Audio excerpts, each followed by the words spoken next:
Hello, welcome to the program. Ahead, Kyle's punishment of sorts by the media regulator, the latest radio ratings, plus ad discounting by 9 and 10, and preserving history, the launch of the Media Archives project. But first, News Corp has denied allegations a company recently sold, NDC, was involved in promoting piracy in the pay TV industry in the 1990s by encouraging hackers to sell illegal smart cards for set-top boxes to allow free access to Austar, Optus and Foxtel services. News Corp says the Australian Financial Review story is factually inaccurate and made baseless accusations which had been disproved in overseas courts. The allegations come as the media giant continues to deal with the fallout of the phone hacking scandal in the UK. And the News Corp Chief Operating Officer, Chase Carey, has also come out to talk about this as well and said that allegations made by the BBC too with regards to NDC are inaccurate. James, this story, what do you make of it? I mean, News Limited obviously denying any sort of link to piracy. It's readers of the Financial Review will be familiar with Neil Chenoweth. He's been sort of covering this story for quite a long time, and he's put a hell of a lot of research in it and dug up a lot of sort of source material this week, some that they put on their website, and some lawyers wanted them to take it down, so I'm not sure if it's disappeared as of when we're speaking here, but there's something like 14,000 emails. It's stuff that goes back, I think probably the best part of 2 decades, nearly, some of it, so it's got a bit to run yet. The papers, and it had 7 pages in the paper one day this week, so they've got a lot of detail about what they claim that has been happening, but as yet there's sort of, it's hard to see any, I guess, proof, if you like, of exactly what went on in Australia to sort of localise it, I guess. Now, the Communications Minister, Stephen Conroy, calling for an AFP investigation. The AFP says, look, it hasn't received any referral yet to investigate. I think what the Minister was referring to, look, if there's wrongdoing, I don't know if he said proven, but if there's sort of claims of exact wrongdoing, well, then it should be looked into. I don't think he's called for an investigation yet, no. And that's where News Limited have said this morning, look, a lot of overseas news outlets have seen the reports of an AFP investigation and thought there was one underway, but as you say, yeah, it certainly hasn't happened yet. All right, one to watch, of course. Now, just some other news as well, looking at the subscription TV industry. Yet again, the ACCC has delayed its decision on the Foxtel-Austar merger. We were thinking it'd be sort of go ahead this week. Now it's been put back more. We're told it's just an administrative issue. You know, they've still got a few things to clear, some of the paperwork to sort out properly, so we don't expect it to change the decision. It's still expected to go through. It'll be maybe Easter or after Easter. Now, and just some other news coming into us as well, and this is with regards to Lachlan Murdoch. We've been hearing that he has sold his stake, his 8.87% stake in the regional free-to-air TV network Prime Media for around $22 million. Obviously, it's early to sort of speculate on why perhaps he's done this. A story to watch, though. Yeah, absolutely. I think he had a management position there, which he gave up when he got involved with 10, and he's still got his shareholdings in 10 and DMG Radio. Okay, we'll obviously keep abreast of that story. Now, let's just move on, and it has been described as one of the most significant changes to reporting of sales since the Audit Bureau of Circulations was set up in 1932. New rules covering the reporting of sales of digital versions of newspapers and magazines and standalone digital publications have been introduced in the past week. So what are they and why does this matter? Joining us now is Nick Keenan, the Head of Implementation Planning and Investment, Melbourne, for Media via Mediacom. Nick, great to see you. Pleasure. Some of the language here is a deduplicated average total pay at masthead sales metric. Well, what does it actually mean? What's going to happen? Look, ultimately what that essentially, the unduplicated just basically means that they're not going to do a package subscription and try and bucket them all up together. Now that the publishers are charging for content in the digital space, we've seen the Herald Sun say, well, actually, the collective eyeball is growing in audience. Yes, there's pressure on the print, but we all know why that's happening. Look what's happening on the digital side, and here we've got the digital sales to prove it. And I think it's a very important thing for publishers, and they should be able to come out and absolutely sell that collective eyeball. So this is a really important first step, and I think the sooner that gets out in the market, the better. What does it mean for media buyers like yourself, though? I mean, you might have to pay more for newspaper advertising, or? Look, potentially in the digital side. I mean, look, I'd never say more. We're media buyers, we'll always try and look at the ways that we can get efficiencies. But ultimately, if you've got a subscriber that is logging on and paying a subscription to read that content in the digital space, then they are obviously of a higher net worth to an advertiser and more engaged with that product than someone who is coming in for free, because that's a more of a take it or leave it approach to the content that they're consuming, as opposed to someone who's putting up their hard-earned cash. And I think advertisers agencies, we're very keen to see how this all evolves. I wanted to ask you, James, too, because we've had in the past week or so the relaunch of Fairfax Media's Sun Herald in Sydney.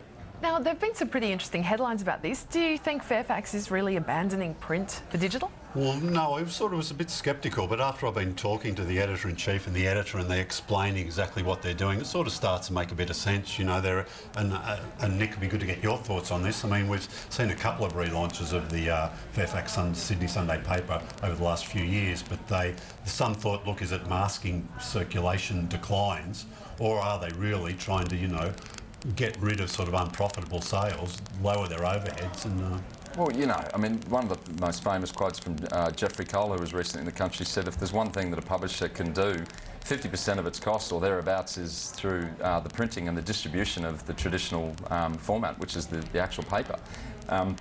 Fairfax have been very ahead of the market in the sense that the way they've set themselves up digitally, and I think the success of their digital products, particularly with the SMH and the Age app, is now got the number of registered users combined is more than the combined circulation of those two titles. So if you have a look at the last audit, the SMH went back 12% in circulation. It was the #1 drop of any metro newspaper, and it's not because consumers aren't wanting to engage with the SMH, because the Sydney Morning Herald as a brand is one of the market-leading news and entertainment services that consumers are engaging with, whether that be via mobile, app, website or the newspaper. So I think it's more a sign of the success they're having digitally, and they're very much, the management team is focusing on the future. Well, the Sun Herald isn't the only New Look paper in Sydney. News Limited's Daily Telegraph has also undergone a relaunch this month, and this week it published a special edition with the People's Plan for Sydney. And for more on this, we're joined now by the editor of the Daily Telegraph, Paul Whittaker. Paul, thank you so much for your time. Just firstly wanted to ask you about the People's Plan. What motivated it, and will we see more of the paper being an agitator for change? Well, look, the main motivator was that there's a $140 billion backlog of infrastructure for New South Wales that is waiting to be built.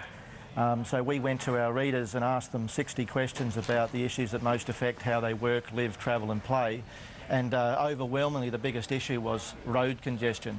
The most pressing piece of infrastructure in the minds of our readers was Parramatta Road, and for anybody who has suffered on that road, as I did with my children on the weekend, you can see definitely why. That's a road that desperately needs attention, and despite many decades of promises to build the M4 East Tunnel and other infrastructure, it hasn't happened.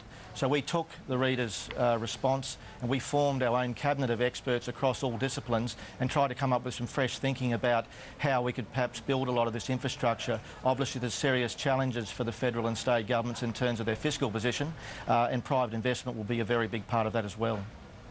Paul, I guess the People's Plan is a great way to get the New Look newspaper out to new readers. Tell us about the redesign and how's it been received? Well, actually, it's been very positively received internally and externally. I haven't had a single negative comment, I say that quite honestly. I think, the refresh of the newspaper is one thing, but equally we've repositioned the newspaper in terms of a mission statement, which is Where for Sydney. Unabashedly, clearly, we stand for progress, we stand for getting on with it in Sydney, and we stand for getting the city moving again. So as much as the refresh was about updating the paper and putting it in a space where it works better in the digital environment in terms of the masthead, in terms of what we did on the website and the other digital platforms, equally it's about living the promise of what we stand for in Sydney, in the newspaper and the other platforms. we were just speaking about the Fairfax Sunday relaunching. They had some interesting feedback from readers. We heard that, look, if you do something well, you maybe don't hear back, but if you do something the readers don't like, you do get the feedback. Have you got any thoughts on, you know, how they handled that at Fairfax, and what was your feedback like? Was there much the readers took a bit of getting used to? Look, far be it from me to offer impartial advice to Fairfax, but what I would say was it was a very big headshot of Tony Abbott. In terms of the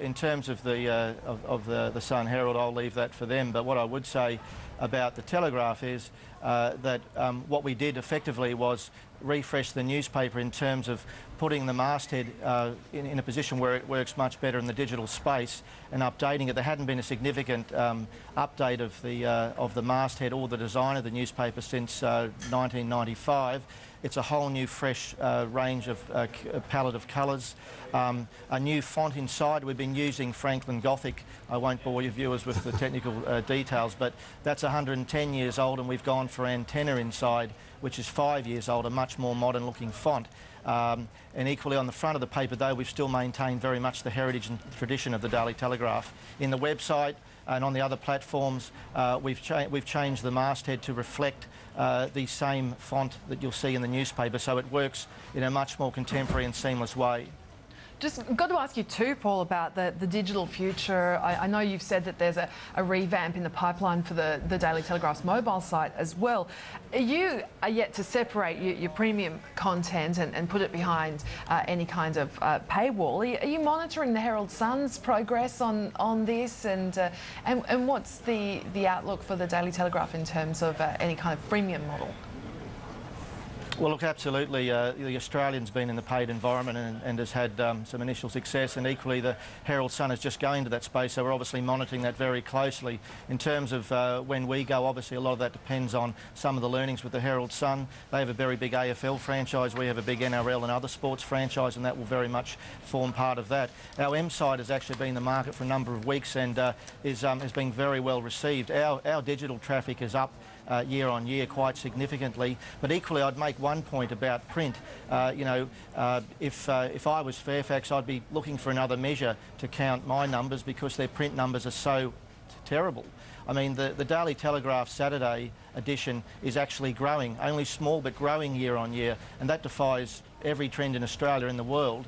And the Monday to Friday Daily Telegraph had the best figures of any state-based paper in Australia. So, you know, we haven't given up on print, and we're still investing in print vis-a-vis the 32-page special on the People's Plan. But equally, we're very much aware of where we need to go in the digital space, and we're continuing to improve our products and our offerings in the digital space right across the spectrum, from the M site for people that want to get their news on a mobile, to the iPad PDF app in terms of the actual replica of the newspaper, to the newspaper itself in terms of the complete refresh and overhaul it's just gone through. So all these things work together. They're not isolated. Paul, been great to chat to you today. Thanks for your time. Thanks very much.